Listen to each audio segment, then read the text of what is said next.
નમસ્કાર, હું છું સુચિત્રા નંદન. આપ સૌ દર્શક મિત્રોના ગુજરાત સુરક્ષિતમાં હાર્દિક સ્વાગત છે. તો ચલો એક નજર કરી લઈએ આજનું ખબરો ઉપર. સુરતમાં દશામાની પ્રતિમાનું વિસર્જન થયું. ભક્તોએ ભારે હૈયે માતાજીની પ્રતિમાનું વિસર્જન કર્યું. સુરત મનપા દ્વારા કૃત્રિમ તળાવ બનવામાં આવ્યા હતા. કૃત્રિમ તળાવ ઉપર પોલીસનો પણ પૂરતો બંદોબસ્ત ગોઠવાયો હતો. મોડી રાતથી શરૂ થયેલ વિસર્જન પહેલી સવાર સુધી ચાલુ શાંતિપૂર્ણ માહોલમાં પૂર્ણ થયું વિસર્જન.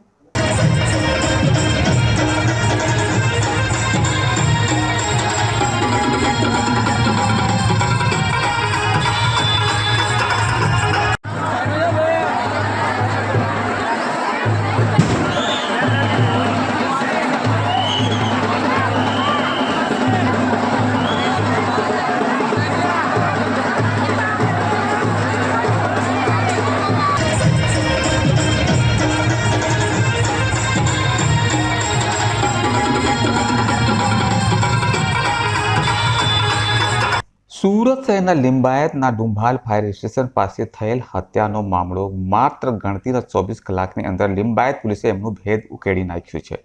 લિંબાયત પોલીસે 3 પૈકી 2 આરોપીઓને ઝડપી પાડ્યા. પોલીસે આરોપી દીપક સરજુસિંહ અને ભગવાન સવાઈને ઝડપી પાડ્યો. ત્રણેય આરોપીઓએ મૃતક અશોક જાડારામ અગ્રવાલની ચાકુના ઘા મારી કરી હત્યા. મૃતક આલોક અગ્રવાલ દલાલીનો વ્યવસાય સાથે સંકળાયેલો હતા. સમગ્ર બનાવના સીસીટીવી ફૂટેજ પણ સામે આવ્યા હતા, જે ફૂટેજમાં સ્પષ્ટ જોઈ શકાય છે 80 સેકન્ડમાં ચપ્પુના 60 ઘા ઝીંકી વેપારીની હત્યા કરવામાં આવી હતી. પ્રાપ્ત માહિતી અનુસાર મૃતક આલોકે કાપડની ચલાલી સાથે પોલીસને બાતમીદાર હોય તેવું જણાવવામાં મળ્યું છે. સમગ્ર બનાવમાં પોલીસે અશફાક અને અવરાને પોલીસે વોન્ટેડ જાહેર કર્યો છે. હત્યા પાછળનું મુખ્ય કારણ મૃતક આલોકે 10 દિવસ પહેલા અશફાકને તમાચો માર્યો હતો. મૃતક શા માટે અશફાકને તમાચો માર્યો હતો, સમગ્ર મામલે અશફાક પકડાઈ ગયા બાદ જ ખબર પડશે. હાલ સમગ્ર મામલે પોલીસે બંને આરોપીઓને ઝડપી વધુ તપાસ હાથ ધરી છે. સુરત શહેરના લિંબાયત પોલીસ સ્ટેશન ખાતે ગઈકાલે 2 વાગ્યાના અરસામાં વહેલી સવારે એક બનાવ બન્યો હતો, જેમાં મર્ડરની ઘટના હતી. આ બનાવ અનુસંધાને પોલીસે તત્કાલ ત્યાંથી જે ઘટના બની હતી ત્યાંની વિગતો ચકાસવાની શરૂ કરી અને તરત જ જે ગણતરીના કલાકોમાં જે આરોપીઓ હતા એને આઈડેન્ટિફાઈ કરી અને એને પકડી પાડ્યા છે. આ આરોપીઓમાંથી એકનું નામ ભગવાન મંગલુ સ્વાઈન છે અને બીજાનું નામ છે દીપક કુમાર સરજુ પ્રસાદ સિંઘ. આ 2 આરોપીઓની પોલીસે ધરપકડ કરી છે. આ ઉપરાંત અન્ય 2 આરોપીઓ પણ આમાં સંડોવાયેલા છે. એમાંથી સ્થળ ઉપર મારનાર તરીકે અન્ય એક વ્યક્તિ અબરાર લસ્સી કરીને છે. પોલીસ હજી એને શોધી રહી છે. આ ઉપરાંત ચોથો વ્યક્તિ અશફાક કરીને છે. આમાં મૂળ જેનું કહી શકાય એ અશફાક છે કે અશફાકનો ઝઘડો જે મરણ જનાર છે એના સાથે થયો હતો અને એ ઝઘડા અનુસંધાને અશફાકના મિત્રો હતા. તો આ લોકોએ નક્કી કરેલ કે આને કઈ ને કઈ રીતના પાઠ ભણાવવો છે. એ પ્રકારની માનસિકતા સાથે એ લોકો આવ્યા હતા.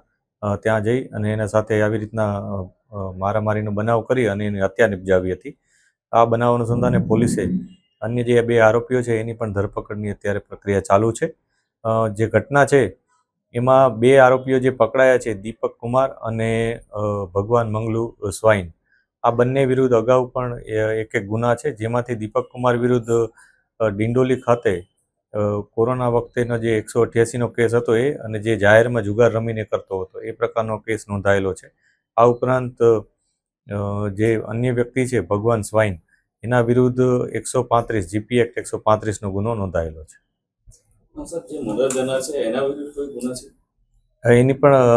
એના વિરુદ્ધ પણ કેટલાક ગુનાઓ છે, એની તપાસ અત્યારે ચાલુ છે.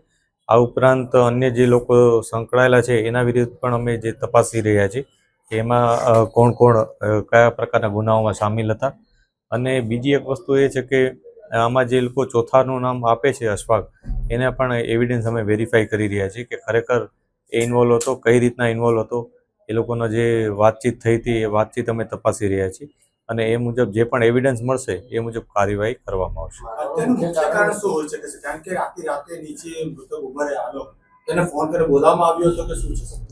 જે ઘટના છે એ જે સ્થળે બની છે એ જે મૃતક છે એ ત્યાં જ રહે છે અને એ રૂટીનમાં ત્યાં બેસી જ રહેતો હતો. એ પ્રકારની માહિતી જે આરોપીઓ હતા એ લોકોને હતી જ. અને બીજું, એ લોકો એકબીજાના પરિચયમાં થોડા ઘણા હશે એવું અત્યારે લાગી રહ્યું છે.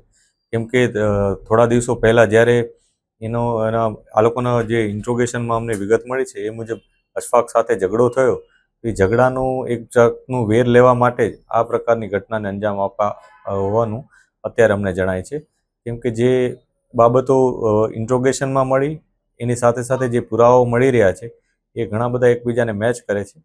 તેથી આ વસ્તુ ઉપર અત્યારે અમને જણાય છે. તે છતાં પોલીસ ઇન્વેસ્ટિગેશન તમામ એંગલ ઉપર ઓપન છે. જે પણ અમને તથ્ય મળશે, એવિડન્સ મળશે, એ મુજબ જ કાર્યવાહી કરવામાં આવશે.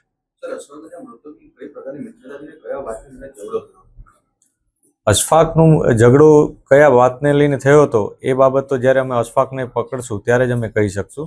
અને આ લોકો તો એના મિત્રો હતા, એટલે એની સાથે રહેતા હતા, એટલે અશફાકના કહેવાથી કર્યું છે એ પ્રકારની પ્રાઇમરી વિગત અમને આપી છે. કેમ કે આરોપીઓ અત્યારે જે બોલે છે એને અમારે એવિડન્સ સાથે ક્રોસ વેરીફાઈ કરીને જ આગળની કાર્યવાહી કરવાની હોય છે.